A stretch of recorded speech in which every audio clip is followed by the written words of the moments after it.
Ce point de presse est le premier jalon d'une longue tournée du Bureau national du SAES qui a pour objectif principal d'échanger avec tous les militants de tous les campus du pays, de toutes les universités sénégalaises, sur les lourdes menaces qui vont inéluctablement plomber le fonctionnement de l'enseignement supérieur. Les graves blocages à venir devront être exclusivement imputables au ministre de l'Enseignement supérieur, de la Recherche et de l'Innovation, qui, comme à son habitude, ne respecte aucun de ses engagements. C'est aussi donc une occasion pour le SAES d'alerter encore une fois l'opinion nationale et internationale sur les problèmes, les doléances et les décisions qu'il expose.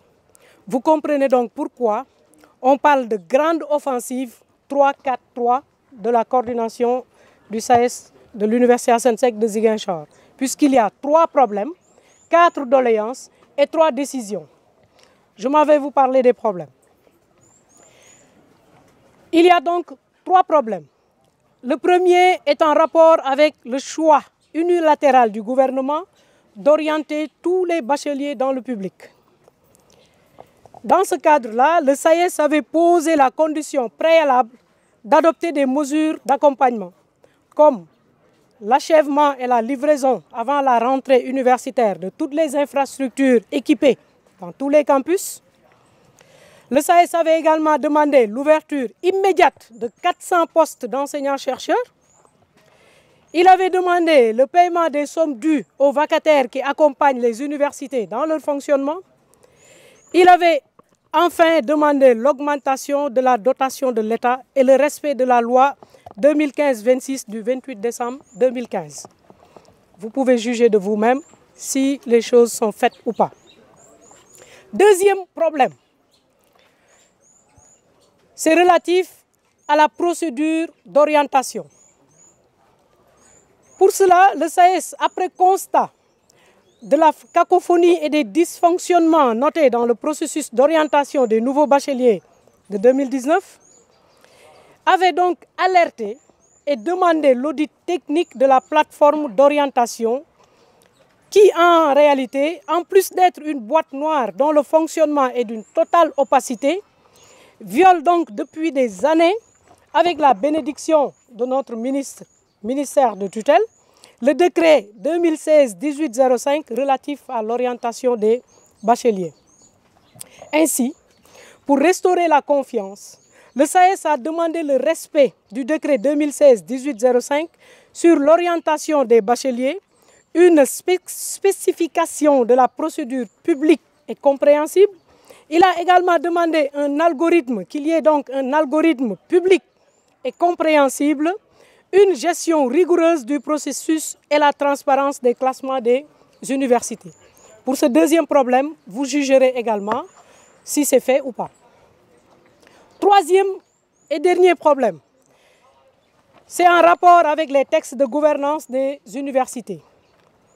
Pour ces textes de gouvernance, le SAES dénonce pour la énième fois l'inexistence ou l'obsolescence des textes sur la gouvernance des universités au regard de la loi cadre numéro 2015-26 relative aux universités publiques.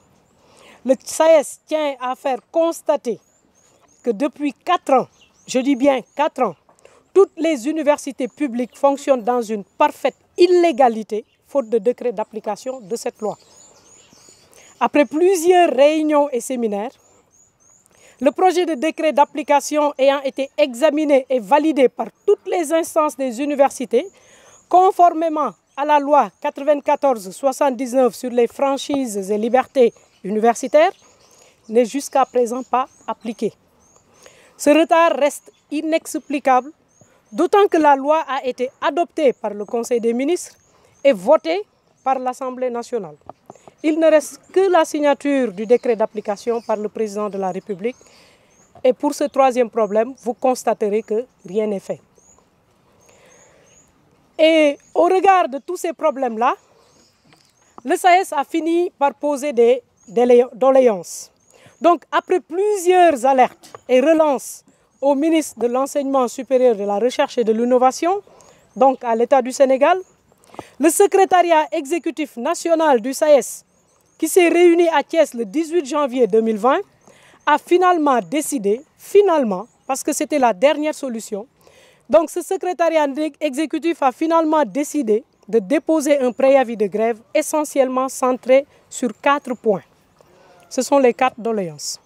Le premier point, c'est la signature et l'application des textes de gouvernance des universités publiques sénégalaises. La deuxième doléance, c'est la mise en œuvre des préalables nécessaires à la prise en charge des bacheliers 2019, l'audit du processus d'orientation des bacheliers, ainsi que sa mise en conformité avec les textes et règlements en vigueur, en particulier le décret 2016-1805. En troisième instance, dans ce préavis, vous verrez que le SAES a demandé l'achèvement des chantiers en cours dans toutes les universités du Sénégal. Et enfin, le SAES demande la valorisation des conditions de la recherche. Par conséquent, puisque ce préavis court toujours et qu'il expire en début mars, le 2 mars, le SAES, notamment la coordination de l'Université Assane Seck de Ziguinchor, a pris certaines décisions. Ces décisions sont au nombre de 3. La coordination SAES de l'UASZ décide, premièrement, de se limiter exclusivement au respect du quantum horaire statutaire pour tous les enseignants-chercheurs. Si on a 6 heures de cours à faire dans la semaine, on se limite à nos 6 heures de cours. Deuxièmement, le SAES décide de respecter scrupuleusement les horaires normaux de travail, de 8 heures à midi, puis de 14 heures à 18 heures du lundi au vendredi. Il n'est plus question d'enseigner le samedi, il n'est plus question d'enseigner jusqu'à des heures tardives, 20 heures, 21 heures. Troisième et dernière décision de la coordination SAES de l'UASZ, c'est le fait de ne plus dispenser d'enseignement hors de l'espace universitaire de l'Université Assane Seck de Ziguinchor, conformément à la loi sur la protection des franchises universitaires, loi 94/79, qui stipule en son article 2 que l'espace universitaire comprend les facultés, les unités de formation et de recherche, ainsi que les instituts et établissements d'enseignement supérieur relevant des universités. Il n'est plus question que les enseignants-chercheurs continuent à faire des sacrifices qui consistent à aller enseigner hors de l'université, sachant que leur sécurité est en jeu, sachant qu'également que ces sacrifices-là ne sont pas pris à leur juste valeur.